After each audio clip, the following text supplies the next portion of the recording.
Hello, in this video I will show you how to transfer Uber Cash to bank account. Now it's a very easy process.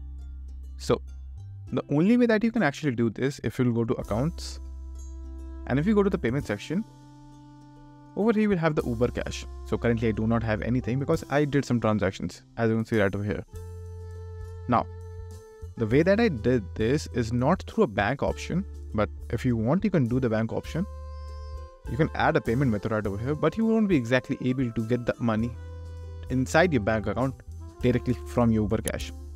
The method that I used was I just simply paid extra to the Uber drivers and Uber rides and then just simply got the cash directly from them. So that's the method that I used to get my cash out of my wallet.